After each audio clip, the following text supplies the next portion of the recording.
Big boss daily చూస్తా 24/7 చూస్తా. తనుజ ఏడుస్తుందంట ప్రతిసారి. ఏడుస్తుంది, ఆమె సీరియల్ యాక్టర్ కాబట్టి ఏడుస్తుంది, బరాబర్ ఏడుస్తుంది. నువ్వు చూస్తావు, ఆమె ఏడుస్తుంది, నువ్వు చూస్తావు, సింపతితో నోట్లు వేస్తావు, ఆమెను విన్నర్ అని చెప్పి బయట పిఆర్ చెప్తారు, విన్నర్ ని డిక్లేర్ చేశారు. ఇక బిగ్ బాస్ ఎందుకు? కెప్టెన్స్ గురించి ఏడ్చింది కదా. అవునన్నా, క్యాప్టెన్స్ గురించి ఏడ్చింది. ఇప్పుడు నేను దివ్య ప్లేస్ లో ఉంటే తనుజనే తీసేస్తుంది. నేను ఇమాన్యుయల్ కి సపోర్ట్ చేస్తున్నా అని చెప్పింది.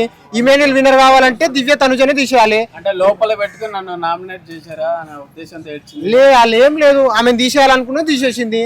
ఆమె అంత కష్టపడి కుర్చీ తెచ్చుకున్నది, కుర్చీ మీద కూర్చున్నది, తనుజను తీయాలనుకున్నది తీసేసింది. ఇమాన్యుయల్ విన్నర్ అవ్వాలి అంటే తనుజను తీసేసేయాలి, ఆడ కెప్టెన్ ఇమాన్యుయల్ అవ్వాలంటే తనుజను తీసేసేయాలి. అందుకే తనుజని తీసేసింది. రీతు లైట్ ఉంటుంది, అంత ఏం చేయలేదు. ఓటింగ్ పరంగా వస్తే అప్పుడు అందరు తనుజాకే సపోర్ట్ చేస్తారు, ఇమాన్యుయల్ కి సపోర్ట్ చేయరు. ఇమాన్యుయల్ కెప్టెన్ అయింది అనుకుంటారు కాబట్టి తనుజని తీసేసింది. ఆమె పాయింట్ ఆఫ్ వ్యూ కరెక్ట్. అయితే సంజన గారు చెప్పారు కదా, ఏం చెప్పారు? సంజన మధ్యలో మీరు శాండ్విచ్ లో అతుక్కుపోతున్నారు అని చెప్పేసి భరణి గారి గురించి చెప్పారు. అవును, మరి ఏమంటారు?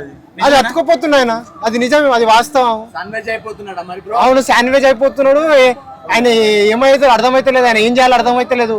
ఇక్కడ ఉండడం కంటే నేను బయటకు వచ్చేది మంచిగా అనిపించింది అని అనుకుంటున్నాను ఆయన.